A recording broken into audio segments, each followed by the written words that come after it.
வர்ற தேர்தல்ல தமிழ்நாடு எப்படி என்டிஏ கூட்டணியை விரட்டி அடிக்க போறோமோ அதே மாதிரி புதுச்சேரியிலையும் நீங்க என்டிஏ கூட்டணியை விரட்டி அடிக்க வேண்டிய நேரம் இந்த சட்டமன்ற தேர்தல். பாஜகவுடைய ஆணவத்துக்கு முடிவு கட்டுற தேர்தல், அதை மறந்துடாதீங்க.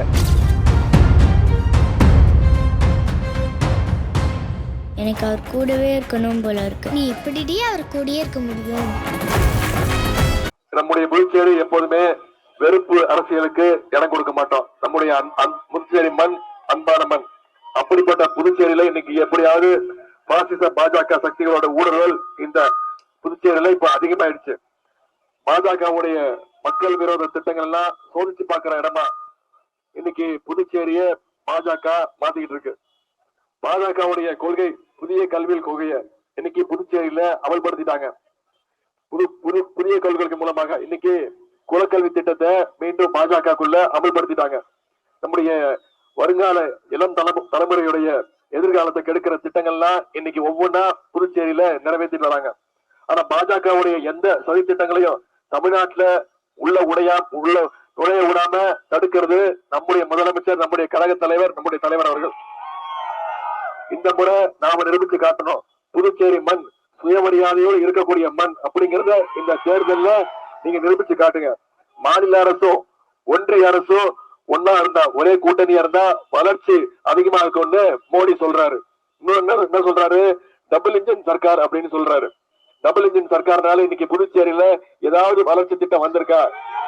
புதுச்சேரிக்கான ஏதாவது உரிமைகள் வந்திருக்கா? ஆனா திராவிட மாடல் அப்படிங்கிற அந்த சிங்கிள் இன்ஜின் மூலம் இன்னைக்கு நம்முடைய முதலமைச்சர் தமிழ்நாட்டுல முதல் முறையாக 2 டபுள் டிஜிட் வளர்ச்சிய 11.19% வளர்ச்சிய நாம தமிழ்நாட்டுல கொடுத்திருக்கிறோம். தமிழ்நாட்டுல எப்படி அதிமுக தோல்ல ஏறி நின்று பாஜக சவாரி செஞ்சுட்டு இருக்கிறோம், அதே மாதிரி இங்க புதுச்சேரியில என்ஆர் காங்கிரஸோட தோல்ல ஏறி இங்க பாஜக சவாரி செஞ்சிட்டு இருக்கு.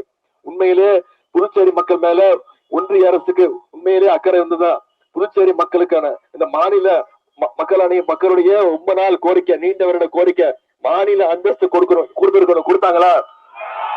கிட்டத்தட்ட 16 முறை தீர்மானம் நிறைவேற்றியும் இது அவங்க செய்யல. மோடியால செய்ய முடியாதுன்னு கிடையாது, மோடிக்கு செய்யறதுக்கு மனசு இல்ல. ஏன்னா புதுச்சேரிய தமிழ்நாடு மாதிரி அவங்க கண்ட்ரோல் எடுத்துக்கணும். தமிழ்நாடுல எப்படி முயற்சிக்கிறாங்களோ எடப்பாடி பழனிசாமி மூலமா, அதே மாதிரி புதுச்சேரியும் தங்களுடைய கண்ட்ரோல்ல வச்சுக்கணும்னு பாஜக நினைக்குது. புதுச்சேரியில இப்ப ஆளுநர் கையில தான் எல்லா அதிகாரமும் குவிஞ்சு கிடக்கு. மாநில அந்தஸ்து வந்துச்சுன்னா ஆளுநருக்கு அந்த அதிகாரம் பவர் இல்லாம போயிடும். ஆளுநரை வச்சே புதுச்சேரியை ஆண்டுலான்னு ஒன்றிய பாஜக நினைக்குது. சட்டசபையில இருந்து எதிர்கட்சி வெளிநடப்பு பண்ணி பார்த்திருப்பீங்க. ஆனா தமிழ்நாட்டுலதான் சட்டசபையில இருந்து முறையா ஆளுநரே வெளிநடப்பு பண்ணிட்டு போனாரு. புதுச்சேரியில இன்னைக்கு எல்லா விஷயத்திலையும் ஆளுநருடைய தலையீடு இருக்கு. மக்களால் தேர்ந்தெடுக்கப்பட்ட அரசுக்கு இங்க மதிப்பு இல்ல. ஒன்றிய அரசு நியமிச்ச ஆளுநர் தான் இங்க எல்லாத்தையும் தீர்மானிச்சிட்டு இருக்காரு. சுருக்கமா சொல்லணும்னா புதுச்சேரிய டெல்லியில இருந்து ரூல் பண்ணணும்னு ஆசைப்படுறாங்க.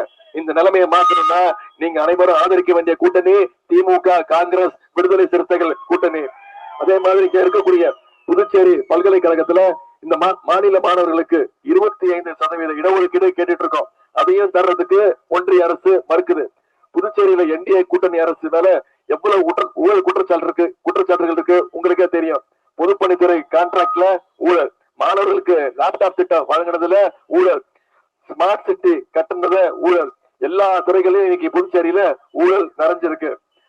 வர்ற தேர்தல்ல தமிழ்நாடு எப்படி என்டிஏ கூட்டணியை விரட்டி அடிக்க போறோமோ தயாரா இருக்குமோ அதே மாதிரி புதுச்சேரியிலையும் நீங்க என்டிஏ கூட்டணியை விரட்டி அடிக்க வேண்டிய நேரம் இந்த சட்டமன்ற தேர்தல்.